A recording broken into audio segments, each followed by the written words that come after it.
Assalomu alaykum. Bugun sizlar bilan Xalqaro olimpiadaga saralashning birinchi bosqichi savollarini ko'rib chiqamiz. Birinchi topshiriqdan boshlaymiz. Birinchi topshiriq genetikaga doir masala bo'lib, bunda drozofila pashasining jinsiy xromosomasi berilgan va undagi joylashgan 5 ta genlar tahliliy chanishtirish natijalari berilgan. Va undan tashqari mutatsiyaga uchramagan pashshaning gen lokalitetlari orasidagi masofa ham berilgan. Biz birinchi aniqlashimiz kerak bo'lgan narsa mutatsiyaga uchramagan pashshalarning genetik xaritasini chizish. U birinchi topshiriqni bajarishimiz uchun biz pastda berilgan qiymatlar bilan aniqlaymiz. Xo'sh, birinchi navbatda biz xohlagan bitta genni olamiz. Deylik, bizda xarita sepeledan boshlangan. Sepele genidan. Va endi sepeleni yozadigan bo'lsam, Y unda ikki xil joylashishi mumkin. Sepelega nisbatan chap tarafda yoki o'ng tarafda. Ikki holda ham uni orasidagi masofa 3 bo'ladi. Keyin endi sepelega nisbatan RB ni qarayman. RB sepelega nisbatan 4,5. Demak, u ham sepelega nisbatan chap tarafda joylashishi mumkin yoki o'ng tarafda joylashishi mumkin. Va ularning masofasi ham sepeledan RB gacha bo'lgan masofa 4,5 ni tashkil qiladi. Endi biz RB bilan Y qanday o'zaro joylashganligini aniqlash uchun biz ularni umumiy masofasini qaraymiz. Mana bu yoqda Y bilan RB o'zaro 7,5 uzoqlikda joylashgan ekan. Bu degani ular sepelega nisbatan ikkita qarama-qarshi tarafda joylashgan. Deylik, agarda Y ni chap tarafda deb tasavvur qilsak, RB uni o'ng tarafida bo'ladi. Chunki Y bilan sepele orasidagi masofa 3, sepele bilan RB orasidagi masofa 4,5. Ularning yig'indisi 7,5 ni tashkil qiladi. 7,5. Demak, biz mana shu yo'l bilan hozir Y, sepele va RB qanday joylashgan ekanligini topdik. Shuning uchun ularni chizamiz alohida endi. Biz aniq biladiganimiz, demak, Y ekan, Y'dan keyin sepele, sepeledan keyin RB genlari joylashgan ekan.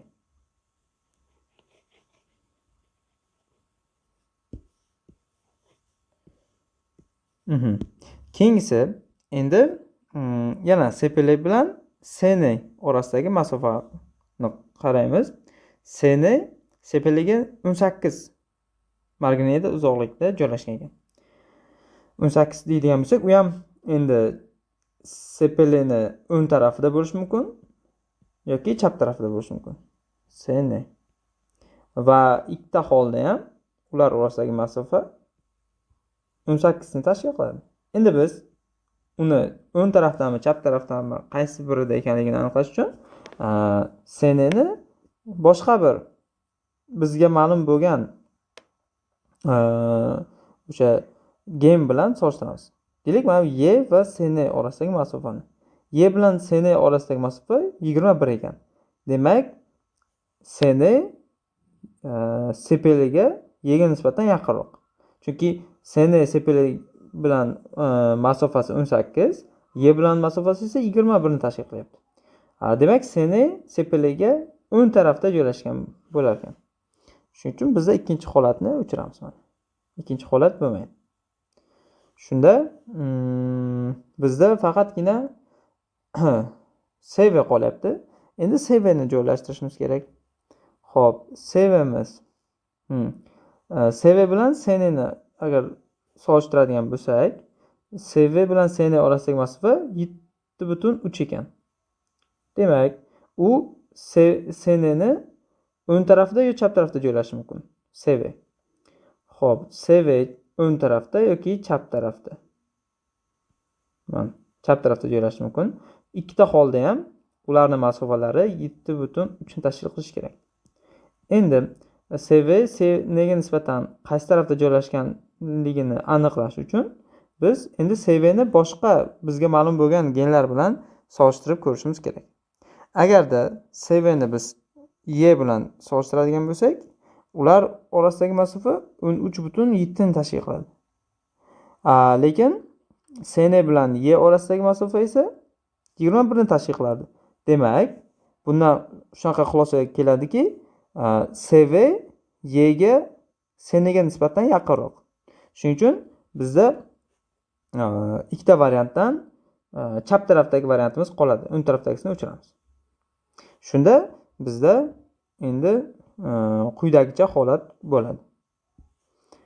Y sepeli RB kin CV va oxiri esa CN joylashgan ekan. Mana shunaqa tartibda genlar xromosomada joylashadi va biz uni quyidagicha aks ettirishimiz kerak. Bitta chiziq chizamiz va unda genlarni joylashini yoziladi va ular orasidagi masofa ko'rsatilishi kerak. Y bilan sepeli orasidagi masofa 3 edi. Sepeli bilan RB orasidagi masofa 4,5. RB bilan CV orasidagi masofa bu yoqda tak ko'rsatilmagan. CV bilan CN orasidagi masofa 7,3 edi.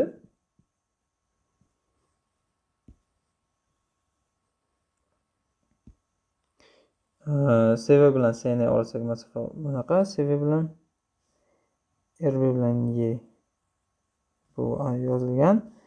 Xo'p, RB bilan sepeli yozilgan. RB bilan CV orasidagi masofa 6,2 ni tashkil qiladi. Shunda hozir chunki eng uzoq masofa Y bilan CN orasidagi bo'lyapti, 21 bo'lishi kerak. Jami. Shunda 7,3 qo'shamiz.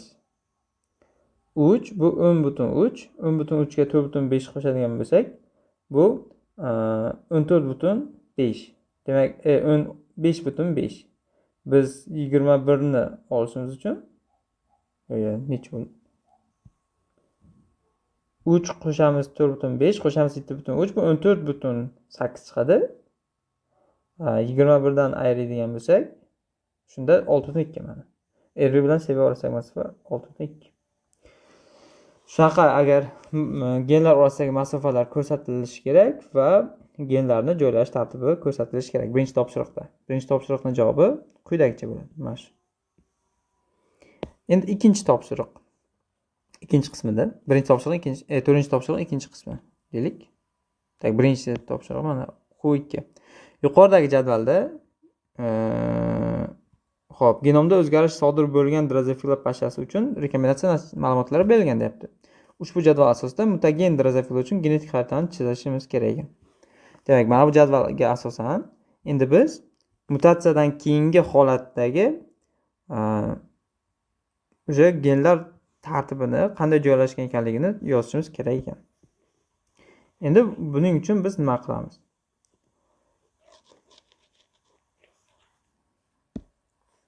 Har bitta genlar orasidagi masofani hisoblab chiqamiz. Bu yerda eng ko'p uchragan pashshalarda Krasingoyer kuzatilmagan. Demak, biz mana buni boshlang'ich Krasingoyer kuzatilmagan organizmlarni olamiz. Va shularga endi moslab solishtirib chiqamiz qolganlarini.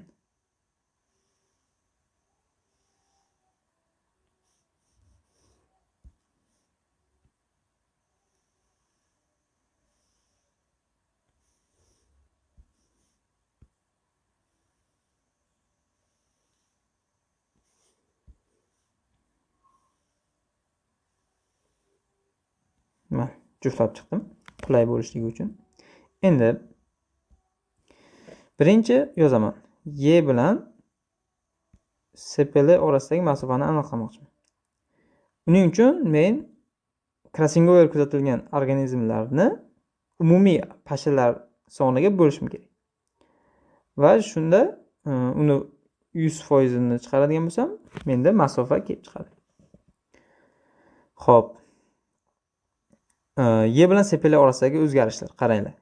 Uni qanday aniqlaymiz? Mana y bilan sepili birga kelyapti, plus bilan plus birga kelyapti. Bu degani y bo'yicha dominant va sepili bo'yicha dominant allellar bitta xromosomada bo'lgan. Y mana shu y bo'yicha va sepili bo'yicha retsessivlari bitta xromosomda bo'lgan. Demak, ularda agar o'zgargan variantlari bizda Krassengoer natijasida bo'lgan bo'ladi. Mana bu avlod y bilan sepili orasida Krassengoer bo'lgan. Shuning uchun ular o'zgarib qolgan. Chunki y bilan sepili bitta joyda kelishi kerak edi. Xo'p, bunda kuzatilmagan, bunda ham kuzatilmagan va bunda ham kuzatilmagan. Biz faqatgina mana bu 19 va 13 ni qo'shib mingga bo'lamiz va uni 100 ga ko'paytiramiz. Shunda y bilan sepili orasidagi masofa kelib chiqadi. Shunaqa qiladigan bo'lsak, bizda 19 ni 13 ga qo'shadigan bo'lsak, bu xo'p 320 ni 32 degani. 32 keyin 32 ni 1000 ga bo'lib 100 ga ko'paytiradigan bo'lsa, bu 3.2 bo'ladi. 3.2 masofa ekan. Keyingisi endi y bilan rb orasidagi masofani aniqlaymiz. Uning uchun xuddi boyagidek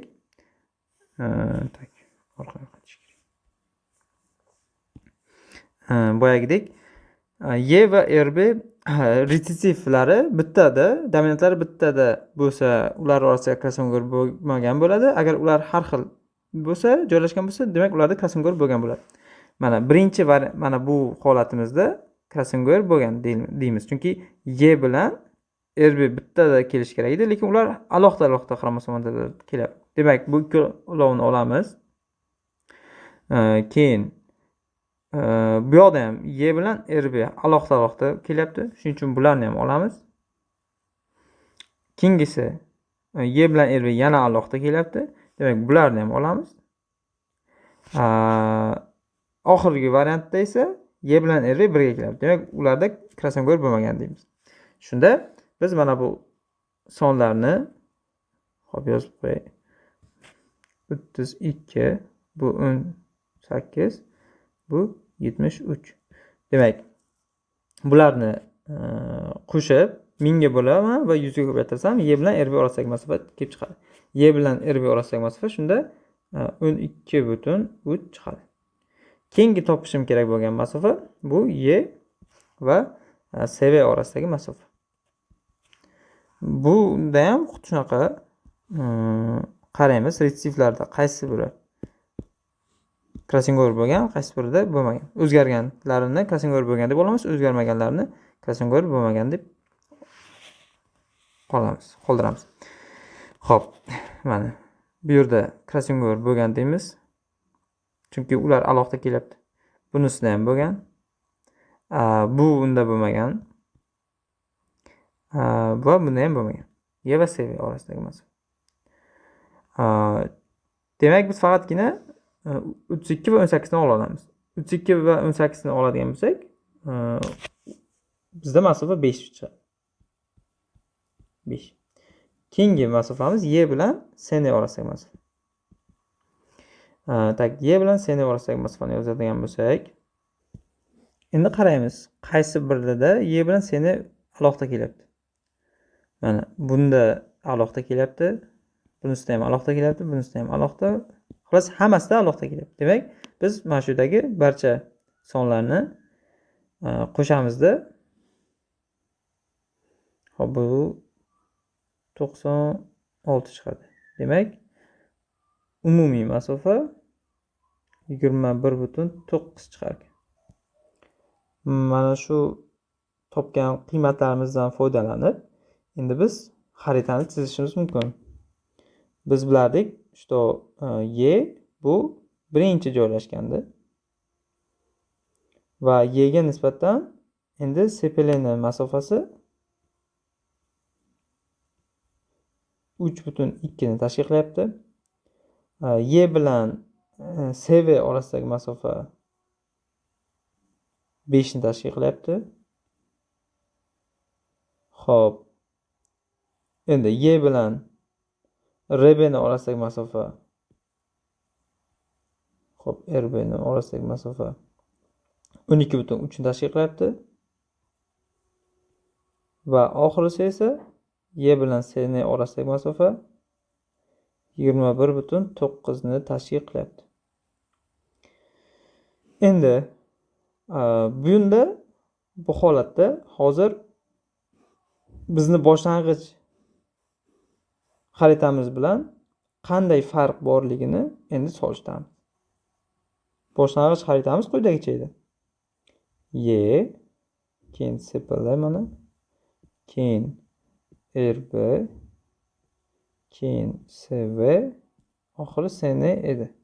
Va ular orasidagi masofa bu 3, bu 4,5, bu tak 6,2, bu esa 7,3. Agar umumiy masofalarni oladigan bo'lsak, Y bilan SP orasidagi masofa 3 ni tashkil qiladi. Y bilan RB orasidagi masofa 7,5, Y bilan SV orasidagi masofa 13,7, Y bilan SN orasidagi masofa 21 ni tashkil qilish kerak edi. Bu yerda hozir biz ikkita genni joylashishi o'zgarganligini kuzatishimiz mumkin. SV bilan RB mana bu yerda joyini o'zgartiryapti. Bu mutatsiya natijasida hosil bo'lgan holat, bu esa mutatsiyadan oldingi holat. Mana bu. Demak, biz ikkinchi topshiriqda mana bu xaritani chizib ko'rsatishimiz kerak. Va unda o'zgargan hududni ham aks ettirsak to'g'ri bo'lar edi.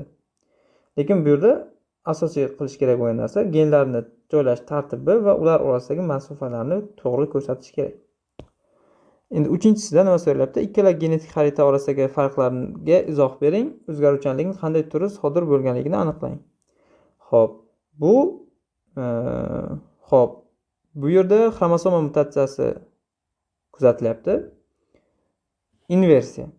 Inversiya natijasida biz bilamiz, genlar o'zaro 180 gradusga joyini almashtiradi. Shu natijasida RB bilan SV qarama-qarshi joyga o'tib qoldi. Bu yerda shunday qilib izoh berish kerak edi. Gen xromosoma mutatsiyasi bo'lgan inversiya. Endi to'rtinchi topshiriqning ikkinchi qismiga o'tamiz. Quyidagi topshiriqda X geni mavjud. Ushbu gen agar mutatsiyaga uchraydigan bo'lsa, u yoshi katta odamlarda kasallik sababi bo'ladi. Kasallik keltirib chiqaradi. Va ushbu gen o'zini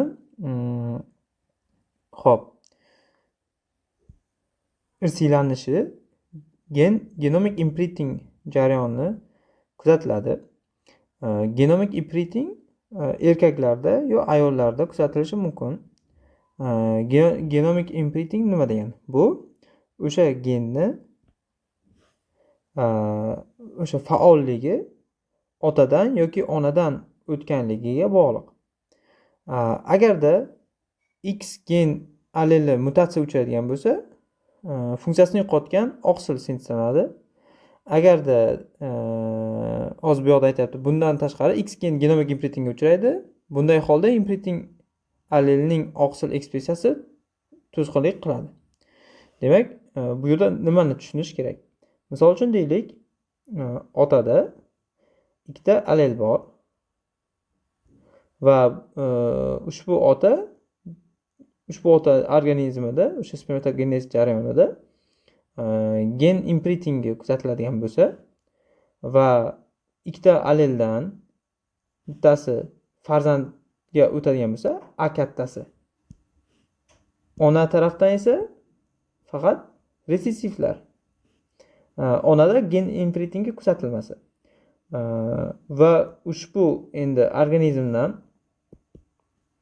heterozigota bo'lsa ham, dominant genga ega bo'lsa ham allelga otada ushbu A katta imprintingga uchragani hisobiga u o'zini funksiyasini yo'qotadi.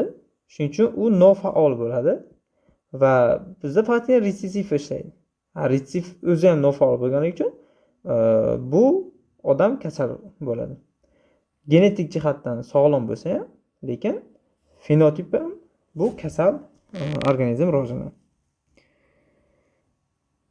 Va ushbu shajarani tahlil qiladigan bo'lsak, ushbu shajarada nuqtalar bu allelni o'zida tashuvchi shaxslarga tegishli hisoblanadi. Mana bu qora bilan bo'yalganlar esa ular kasal. Va 4-avlod hali kasallik namoyon bo'ladigan yoshda emas ekan. Va mana shu ma'lumotlardan foydalanib biz mana bu quyidagi savollarga javob berishimiz kerak. Xo'p, birinchisi aytadi, quyidagi fikrlarni to'g'ri yoki noto'g'ri ekanligini aniqlang deyapti. Xo'p, ikkinchi avlodning, ikkinchi individuning gametogenez jarayonida gen imprintingi kuzatilgan deyapti. Bu to'g'ri yoki noto'g'ri fikrligini aniqlashimiz kerak. Ikkinchisi, X geni otalik imprintingi bilan islanadi deyapti. Xo'p, uni aniqlash uchun biz shajarani tahlil qilishimiz kerak. Shajarani tahlil qiladigan bo'lsak, bu yerda qaranglar, genotiplarni yozaman. Birinchi avlodning birinchi va ikkinchi organizmlarning genotiplari. Bu heterozigota, bu dominant gamazigota. Demak, uni farzandlari bizga ikkinchi avlodning ikkinchi organizmi muhim va 5-organizmlarning genotiplari muhim. Bu ham heterozigota, bunisi dominant gamazigota, bu heterozigota, bu dominant gamazigota. Sababi heterozigotada nuqtacha turibdi. Nuqtacha bo'lmasa, demak dominant gamazigota. 3-avlodning 2-3 shaxslarida ular heterozigota. Bunisi esa, birinchisi esa dominant gamazigota. 6-7 shaxslar ham heterozigota. 8 ham heterozigota. Qolganlari dominant gamazigota. Endi biz bu yerda imprinting ota tomonidanmi, ona tomonidan kuzatilayotganligini topishimiz kerak. Uni aniqlash uchun biz mana bu ikkita holatga nazar solishimiz kerak. Chunki ikkalovda ham bir xil genotipli ota-ona, lekin ulardan hosil bo'layotgan farzandlarda bittasida kasallik bor, ikkinchisida yo'q. Demak, bunda nima farq bo'lyapti? Qaranglar. Birinchi holatda ona heterozigota, ota esa dominant gamazigota. Kasal farzandlarga qaraydigan bo'lsak, ularda retsessiv allel aniq onadan kelgan. Retsessiv allel aniq onadan kelgan. Dominant allel esa aniq otadan kelgan. Chunki boshqacha holat bo'la olmaydi. Retsessiv allel faqat onadan kelishi mumkin bu holatda.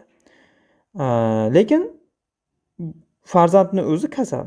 Bu nimadan dalolat beradi? Bu otada dominant allel imprintingga uchraganda va u faolligini yo'qotgan.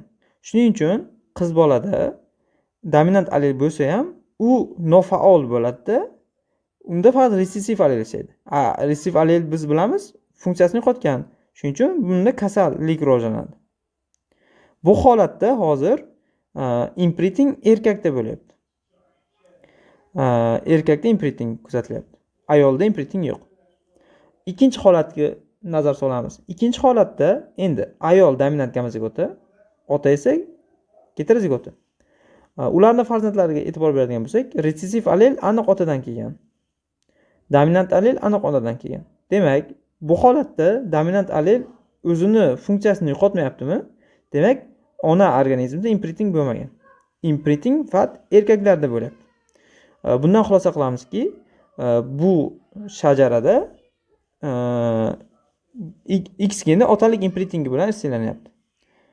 Ikkinchi savol bu yoqda to'g'ri bo'ladi. To'g'ri fikr. To'g'ri fikr. Birinchisi esa ikkinchi avlodning ikkinchi individining gametogenez jarayonida gen imprinting kuzatilgan deyapti. Bu yerda ayolda gen imprinting kuzatilmaydi. Gen imprinting kuzatilmaganligi uchun bu xato fikr. Xato fikr.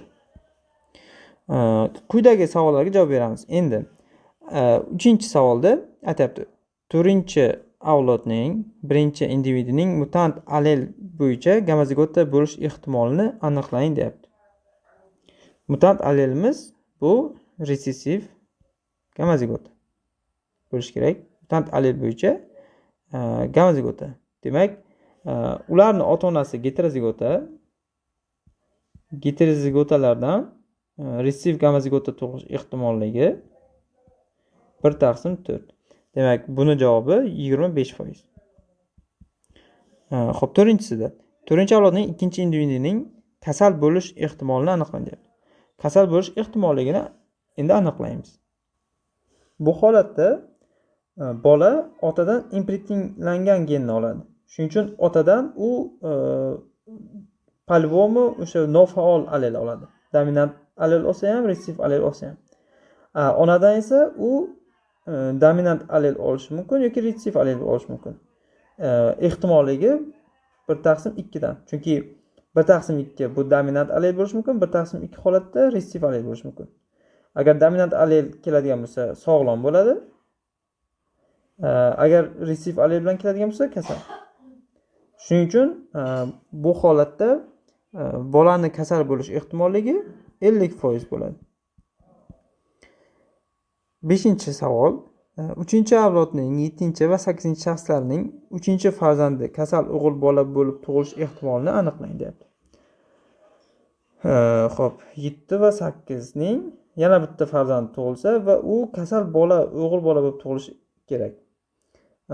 Bunda endi kasal bola tug'ilish ehtimolligi 1/2 edi.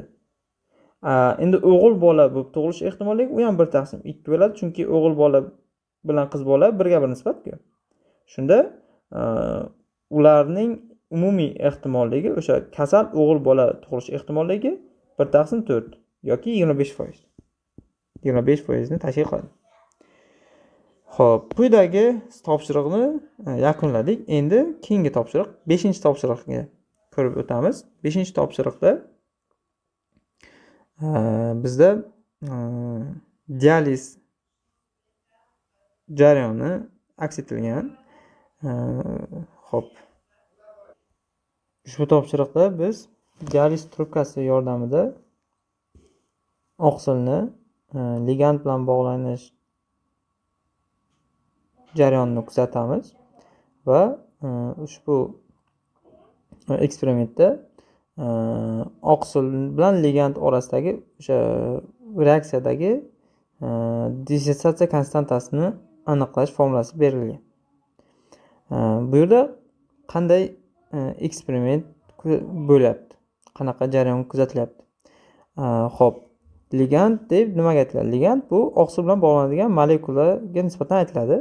Ligand sifatida misol uchun qanaqadir metallar bo'lishi mumkin yoki boshqa bir moddalar, organik moddalar ham bo'lishi mumkin ligand sifatida. Ushbu topshiriqda bizga kalsiy bilan bog'lanadigan oqsil berilgan.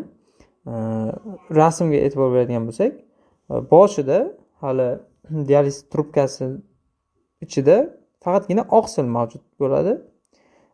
Keyinchalik uni o'sha eritmamizga kalsiyni soladigan bo'lsak, kalsiy bemalol dializ trubkasidan ichkariga kira oladi. Lekin oqsil uni ichini tark eta olmaganligi sababli bizda oqsil faqat dializ trubkasining ichida turadi, kalsiy esa butun o'sha eritma bo'ylab teng taqsimlanadi va dializ trubkasini ichida ham teng taqsimlanadi. Demak, kalsiyning konsentratsiyasi 10 bo'ladigan bo'lsa, demak dializ trubkasining ichida ham 10 bo'ladi. Lekin bizdagi oqsil kalsiy bilan bog'langanligi sababli u ma'lum bir miqdordagi kalsiylarni o'z ichiga bog'lab oladi. Mana bu yerda rasmda ko'rsatgan. kalsiyni o'ziga bog'lagani hisobiga kalsiyni konsentratsiyasi dializ trubkasini ichida sal ortadi. Sababi eritmasini ichida konsentratsiya teng, lekin oqsil bilan bog'langan kalsiy ham borligi hisobiga dializ trubkasida kalsiyni konsentratsiyasi ozgina ortadi. Va bu yerda oqsil bilan kalsiy faqat bir tomonlama bog'lanmaydi-da, ular orasidagi muvozanat mavjud. Deylik, oqsil plus kalsiy teng kompleks. Lekin u ikki tomonlama bo'ladi. Parchalanishi ham mumkin qaytadan. Va qancha ko'p biz kalsiy muhitga qo'shadigan bo'lsak, konsentratsiyasi qancha ko'p bo'ladigan bo'lsa, reaksiyamiz o'ng tomonga qarab siljiydi. Va bora-bora o'sha oqsilimiz to'liq to'yinadi kalsiy bilan.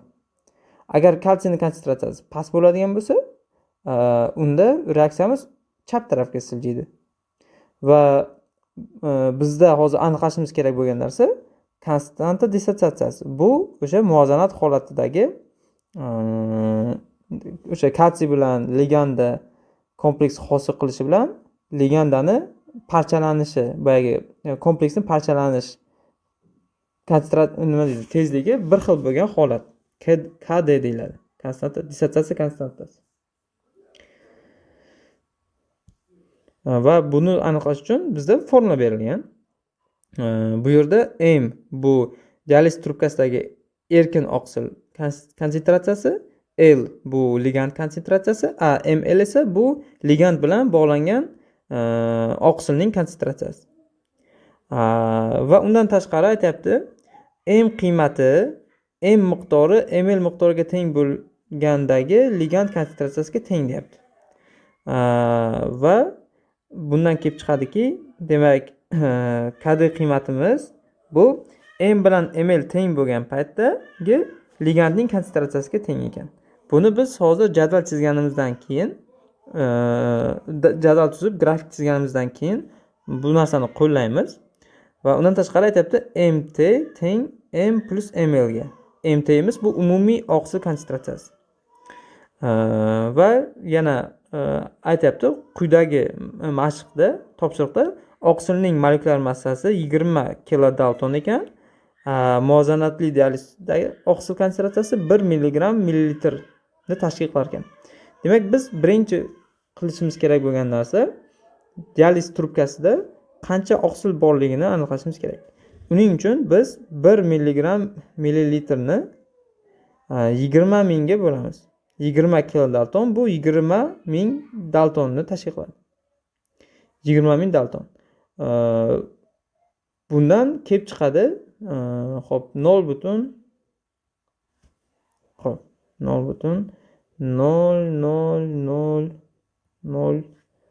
nechta 0 ekan? Xo'p. 1 ni 20 mingga bo'lamiz. 4 ta 0 keyin 5. Mol, to есть molar eritma. Eritmaning molarligi mana shunaqa. Endi buni mikromolar ko'rinishda yozadigan bo'lsak, buni 1 millionga ko'paytiramiz. Chunki millimolda, bu millida biz mingga ko'paytirishimiz kerak. Mikromol bo'ladigan bo'lsa, bunda millionga ko'paytirishimiz kerak. Millionga ko'paytiradigan bo'lsak, bizda 50 mikromol chiqadi. Mikromolar eritma. 50 mikromol. 50 mikromolar. Demak, bu dializ trubkadagi oqsilning konsentratsiyasi. Endi biz savollarga javob berishni boshlasak bo'ladi. Xo'p, birinchi savolda aytayapti, jadvaldagi har bir konsentratsiya uchun M bo'lingan MT qiymatlarini hisoblang deyapti. M bu nima edi? Bu dializ trubkadagi erkin oqsil konsentratsiyasi edi. MT esa bu umumiy oqsil konsentratsiyasi. Bizda MT ma'lum, bu 50 ga teng. Buni aniqladik. Bu yerdan mikromolyarda beryapti. Endi biz m ni aniqlamoqchimiz. M ni aniqlash uchun mana bu yerdagi raqamlarga e'tibor berishimiz kerak. Qaranglar. Birinchi qatorda dializ eritmasidagi kalsiy konsentratsiyasi berilyapti. Ikkinchisi esa dializ trubkasidagi kalsiy konsentratsiyasi. Bu yerdagi farq nimani anglatadi? 20 va 30.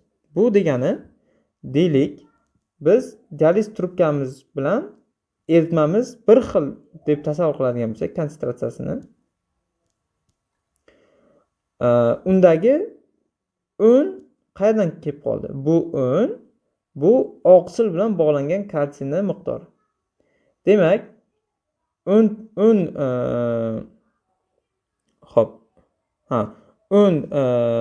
o'nta kalsiyimiz oqsil bilan bog'langan, qolgan 20 tasi erkin eritmada o'sha mavjud. Chunki eritmamiz mana bu dializ trubkasida kalsiy bemalol o'tishligi mumkinligi sababli tashqaridagi eritma bilan ichkaridagi o'sha dializ trubkasidagi ichidagi eritma miqdori konsentratsiyasi bir xil bo'ladi kalsiyni. Ortiqcha bu yoqdan kelib chiqqanligi uni oqsil bilan bog'langani hisobiga bo'lgan. Demak, bundan qanday xulosa qilamiz? Qolgan 10 ta kalsiy oqsil bilan bog'langan. Lekin u nechta oqsil bilan bog'langanligini endi aniqlashimiz kerak. Uning uchun mana bu qatorni to'liq tahlil qiladigan bo'lsak, mana bu yoqda 1000 kalsiyni konsentratsiyasi bo'lganda 1050 hosil bo'lyapti. Biz bilamiz, eritmada oqsilni miqdori 50. Kalsiyniki esa bu yoqda 1050 bo'lyapti. 1050 degani, demak, 50 ta kalsiy 50 ta oqsil bilan bog'langan degani. Demak, bitta oqsilga bitta kalsiy to'g'ri kelyapti. Bitta oqsilga bitta kalsiy to'g'ri kelayotgan bo'lsa, biz har bitta qator uchun erkin oqsillarni miqdorini aniqlab chiqamiz.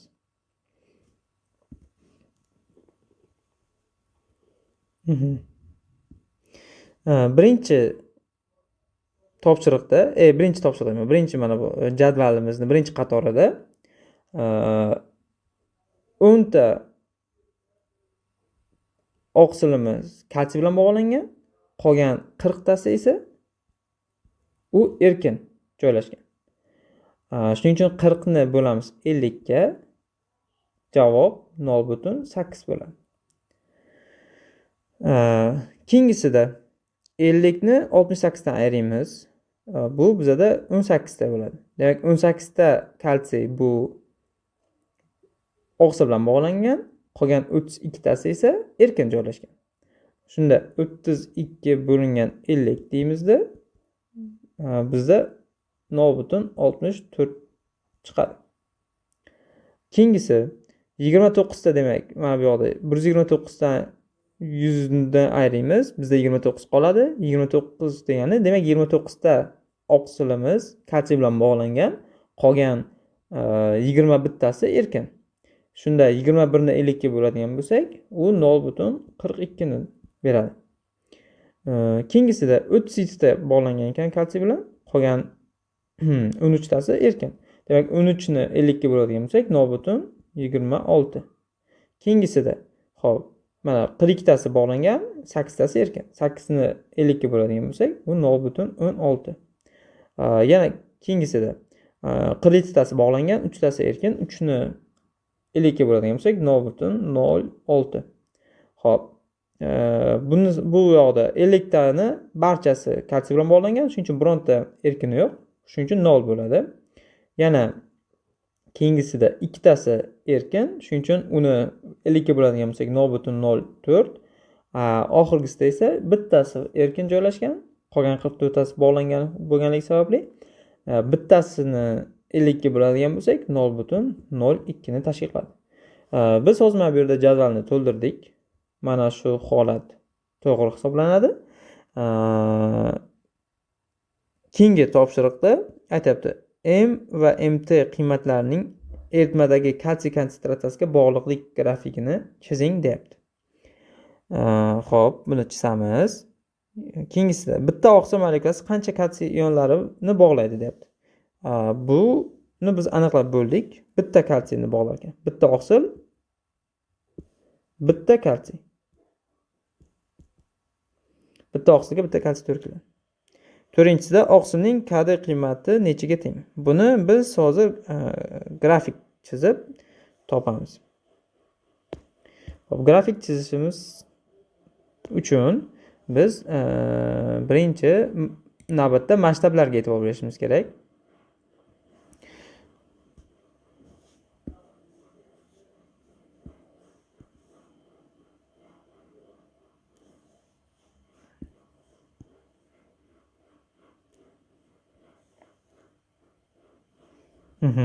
Men grafikimiz bo'ladigan bo'lsa,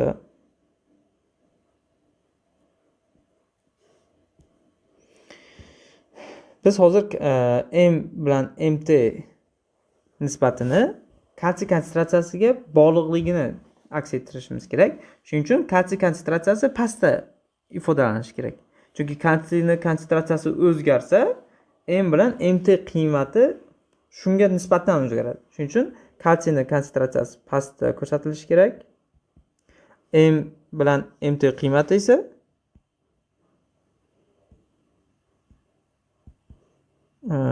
Y o'qda ko'rsatilishi kerak. Masshtablarni to'g'ri olamiz. Endi to'g'ri olishga harakat qilamiz. Mana bu 0.1 bo'lsa, 0.2, 0.3, 0.4, 0.5, 0.6, 0.7, 0.8. Bizda necha edi o'zi oxiri? 0.9 deydigan bo'lsak, yozamiz 0.1, 0.2, 0.3, 0.4, 0.5, 0.9. Kalsiyning konsentratsiyasi qancha solgan? Xo'p, 2000 solgan. Demak, 2000 gacha yozishimiz kerak. Mana bu yoqni 2000 deb oladigan bo'lsak, teng yarimi 1000, uni teng yarimi 500, uni teng yarimi 250. Hop, bizda qanaqa konsentratsiyalar bor? 2000, 1.5 1000. Hop. 2000, 1.5 ming. Mana bir 1.5 mingga mos keladi. 600, 400, 200, 150 va 20. Demak, mana buni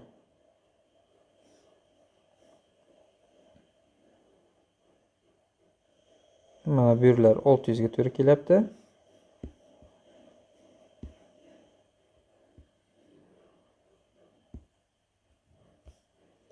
To'g'ri kerak endi bizga. Tak, 500 bo'lsa.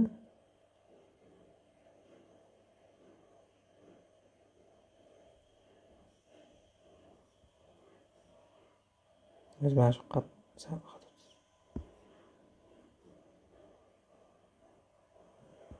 400, 200 va 100. Xo'p.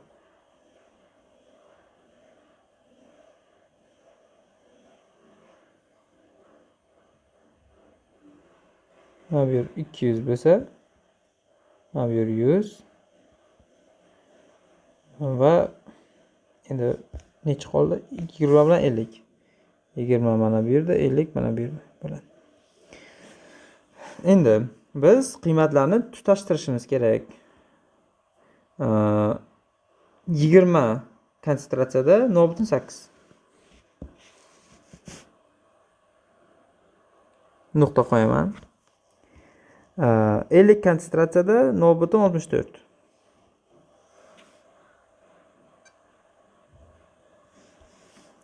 Yuz konsentratsiyada 0.42.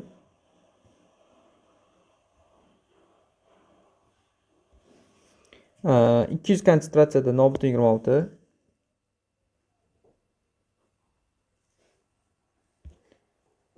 400 konsentratsiyada 0.16. 600 konsentratsiyada 0.06.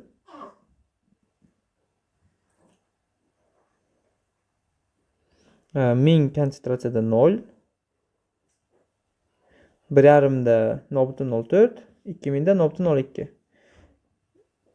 0,04 va 0,02. Endi bulardan barcha nuqtalarni tutashtirib chiziq chizamiz.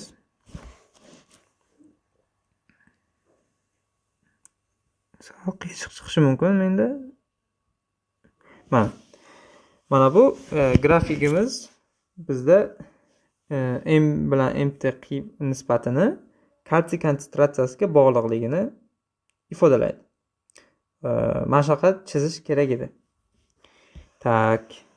Endi bizda oqsilning qadr qiymati nechaga teng deb so'ralibdi. Uni grafikdan, mana shu grafikdan qarab topishimiz mumkin.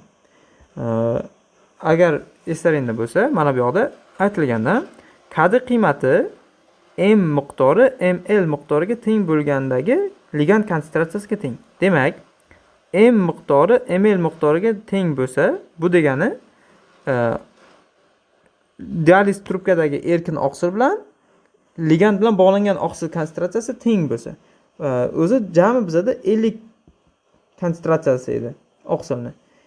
Demak, ular teng bo'lishi uchun bog'langan bilan bog'lanmagan. Demak, ular 25 dan bo'ladi. 25 bu bog'langani, 25 bog'lanmagani. Shunda teng bo'ladi. Endi m bilan mt qiymati bu holatda 25 bo'lingan 50 bo'ladi. Bu 0,5 ga teng. Demak, mana bu jadvaldan 0,5 ni olib grafikdagi o'rnini qaraymiz. Grafikdagi 0,05 mana bu yerga mos keladi va bundan pastga chiziq o'tkazamiz. Chunki aytayapti, 0,5 dagi ligand konsentratsiyasiga teng. Bu taxminiy 80, 90, deylik 100 atrof deylik. O'rtacha 100 konsentratsiyadagi ligand, mana bu kalsiyni ligand deb olsak, kalsiy konsentratsiyasiga teng ekan. Demak, KD teng 90, 100 atrofida. Mana shu KD'miz bo'ladi. Xo'p, keyingi topshiriqlar. Bu yerda aytibdi, ikkita kalsiyni bog'laydigan X va Y oqsillari mavjud deyapti. Agar X oqsilining KD qiymati 25 va Y oqsilining KD qiymati 400 bo'lsa, 25 deyman, 250. 250 ga 400 bo'ladigan bo'lsa deyapti. Quyidagi fikrlarning har biri to'g'ri yoki noto'g'ri ekanligini aniqlang deyapti. Xo'p, 5-chisida Y oqsili kalsiyni kuchliroq bog'laydi X ga qaraganda deyapti. Hozir biz jadvalda agarda mana shu narsani keltirib chiqaradigan bo'lsak, xo'p, o'rtacha 400 ko'rsatish uchun KD qiymatini biz mana bu 0,5 ga tenglashtirishimiz kerak. Demak, u grafikda mana bunaqa tushadi. Bu 250 uchun delik mana tushadi desak, 400 mana bunaqa tushadi. Mana. Shunda Y oqsilimiz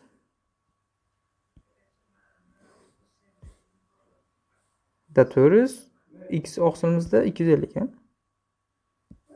Mana. 250. Bu X oqsilimiz uchun.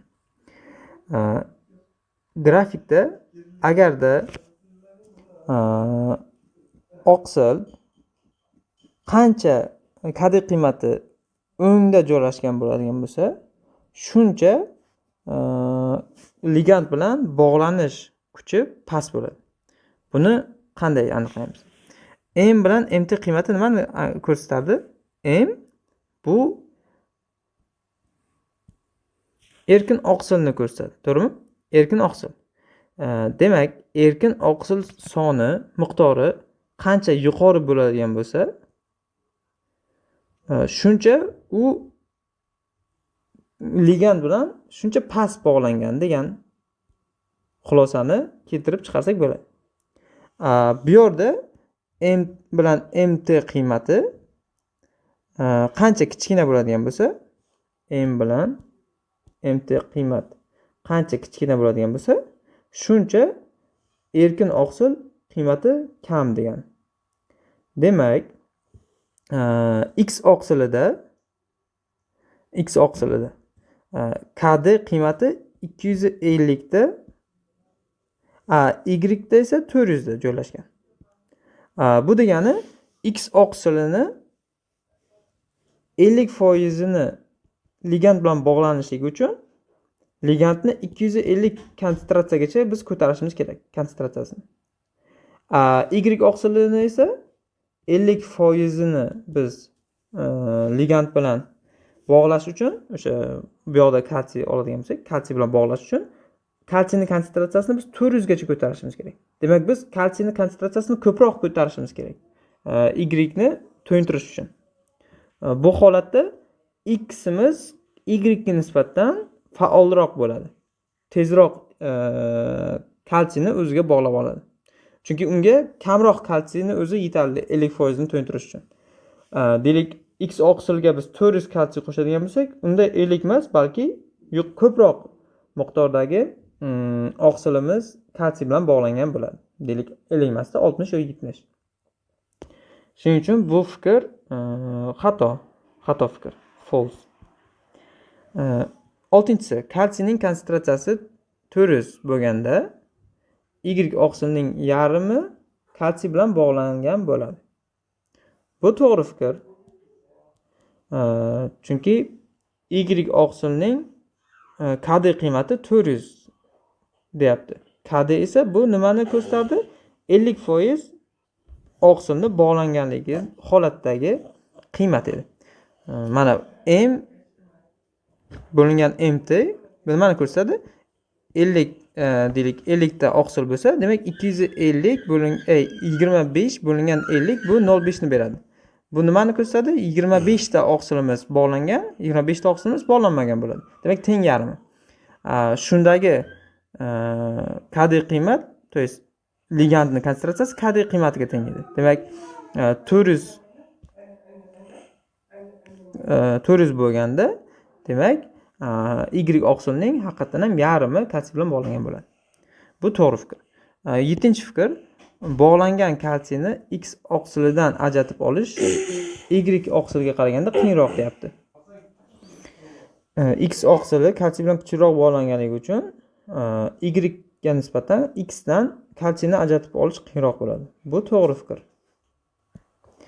8-chi savolda, agar X va Y oqsillari teng molar konsentratsiyalarda aralashtirilsa va u holda kalsiyning konsentratsiyasi 250 mikromolar bo'lganda, X oqsili Y oqsiliga qaraganda ko'proq kalsiyni o'ziga bog'lagan bo'ladi deyapti. Bu to'g'ri fikr. Nimaga? Chunki kalsiy X oqsilini 50% to'yintirish uchun 250 mikromolar konsentratsiyasi yetadi. Lekin Y uchun u 400 bo'lishi kerak 50% ni to'yintirish uchun. 250 da u hali 400 gacha hali bor, mana 250 kamroq. Shuning uchun u Y ni 50% dan kamrog'ini to'yintiradi. Deylik, 30, 35 yoki 40% ni to'yintiradi. Lekin 50% emas. Shuning uchun X oqsili Y ga qaraganda ko'proq kalsiyni o'ziga bog'lagan bo'ladi bu holatda. 9-sida, agar X va Y oqsillari teng molar konsentratsiyalarda aralashtirilsa, u holda kalsiyning konsentratsiyasi 400 bo'lganda X va Y oqsillar teng miqdorda kalsiy bilan bog'langan bo'ladi, deyapti. Bu xato fikr, false. Nimaga? Chunki X boya aytganimizdek 250 da 50% to'yinadi. Lekin 400 da agar u qo'shiladigan bo'lsa, u yana mana bu ortib boraveradi. 50 dan yuqori bo'ladi. 60, 70 foizi kalsiy bilan bog'langan bo'ladi. Y esa 400 da faqatgina 50% bog'langan bo'ladi. Shuning uchun bunda teng emas. Ximiz y ga qaraganda ko'proq kalsiyni o'ziga bog'lagan bo'ladi. 400 bo'lganda. Mana shu oxirgi topshiriq edi. Hammaga rahmat. Tahlilimiz tugadi.